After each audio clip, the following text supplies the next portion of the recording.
Hi there, I'm Denise, and I'm a divorce and trauma recovery coach. I help highly sensitive women, ages 40 plus, regain their sense of self and personal power after narcissistic abuse, divorce, or trauma through self-healing tools. And those tools include emotional literacy, general life skills, body friending, breathwork and movement to release trapped emotions, and more importantly, nutrition for symptoms like rumination, GI, sleep, and anxiety. Today, I'm connecting with you about the types of basic equipment you will need to increase your comfort on walks so that you'll be successful on your walking program routine.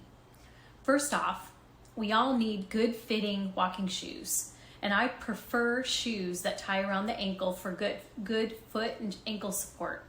I'm really not a fan of those slip-on shoes, as slip-ons don't give you your feet all that much support, and sometimes it can be a trip hazard if you're slipping out of your shoes. However, if those are the only type of shoes that you have, you can absolutely make those work. They're better than going barefoot. So the other thing that a lot of people don't really know is that in most local running stores or comfort shoe locations, they offer free shoe fittings that ensure you find that perfect fitting walking or running shoe. It's a free outfitting process where a qualified and trained foot and shoe expert helps you find the right comfortable shoe that fits you best. They're going to take a look at your gait, they're going to see how you walk, and again, they're going to bring out some options for you. And sure, it is going to cost you between $80 and $150 depending on what type of shoe you get.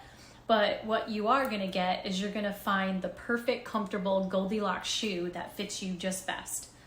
And once you have that perfect Goldilocks fit, you can definitely go online and get your next replacement pair online. Wink, wink. It's nice to support our local shops and the vendor who has that trained foot and shoe expert in-house. But I also know over time that we do need to save pennies. So again, you get what you pay for in walking shoes. And I have found that the cheaper made shoes just don't hold up as well, and they don't really have the arch support or the motion control that most people need. And I really prefer big brands like Brooks. I also really like Hoka. They're a really good fitting shoe, and also Asics. And again, I think all of the type of companies like Hoka and also Asics and Brooks, they've all kept up in footwear technology. And so with all of that, those are great manufacturers, and I really support those big brands. The second thing that we're going to need is a good fitting sock. And as we age, one of the things that our collagen goes away, so we don't have as much collagen in our feet.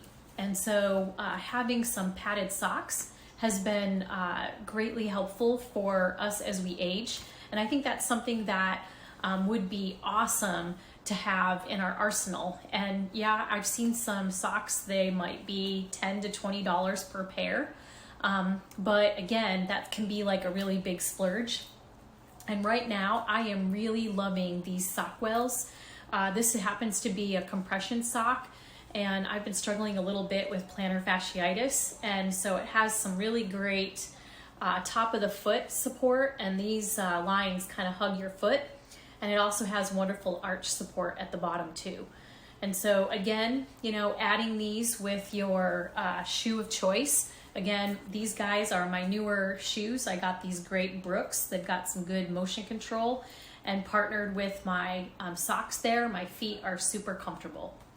So the third thing I would recommend for a walking program is definitely having a tracker. And a paper tracker works well, and I am a big fan of paper and not using technology. It just seems like you can put this up on a bulletin board, you can put this out on the mirror somewhere, and every day that you walk, you can put a check mark in there. And I remember probably 10, 15 years ago, when I first got into walking, there was a corporate wellness program that started up. And as part of the program, we all got one of those basic pedometers that we put on our waist, and then we got a paper tracker. And I remember that night, I was like, you know what? I'm gonna stick to my plan.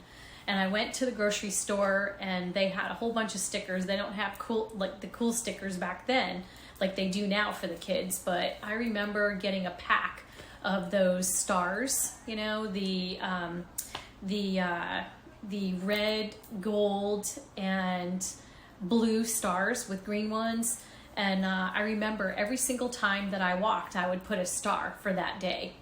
And, you know, those stars started to add up. I had 5 days, then I had 10 days, and then I had 2 or 3 pages, and I had 30 stars. And I remember this one time going on vacation, and it was a really chaotic day, and I didn't get my walking in. And so I remember looking at my tracker, oh my God, I'm not going to be able to have a star for that day. So I laced up my tenny runners, and at 10 o'clock I walked around the block until I had my steps in, and I was able to put a star in there. But it really helped me to stay on track. So I really recommend downloading a paper tracker just until you get into the habit of having that check in the block for every single day. The fourth item that I recommend is just getting a pair of comfortable shorts or comfortable pair of pants. Something that's kind of loose fitting so that, you know, you're going to feel comfortable going out. That might be a short sleeve shirt or a long sleeve shirt. And as the weather cools in the fall, I would definitely recommend getting a lightweight rain jacket or windbreaker. And, you know, walking is all season activity, and it's rain or shine. And there should be no reason why we can't get our steps in. And, you know, these days, many of us have treadmills, or we have access through the gym, or in our apartment or living complex, we might have a gym that has a treadmill.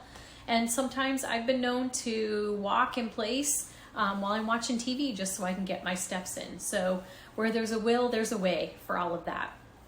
So in summation, the basic equipment that you're going to need is a good pair of shoes. You're going to need to have a good pair of socks, some good socks. Also a paper tracker. And then the last thing is comfortable outerwear. So either a rain jacket, and then tops and a bottom that you're going to use for your walking program. And so if this, so that kind of sums up what we need for basic equipment for our walking program. And if this is the type of content that you're wanting to see, then subscribe to the videos, and there's going to be more videos. And basically my whole channel is going to be around highly sensitives who are healing from narcissistic abuse, divorce, or trauma. And so there's a lot of topics that are going to be addressed about highly sensitive people in their healing season, and things that can help them in this season of healing. So if this is something that you're interested in, please subscribe to my channel, and there'll be continued videos that will be uploaded on a weekly basis. So stay tuned for all of that. Again, if you enjoyed this content, subscribe. And if you have any comments or questions, please feel free to put some things in the comment section.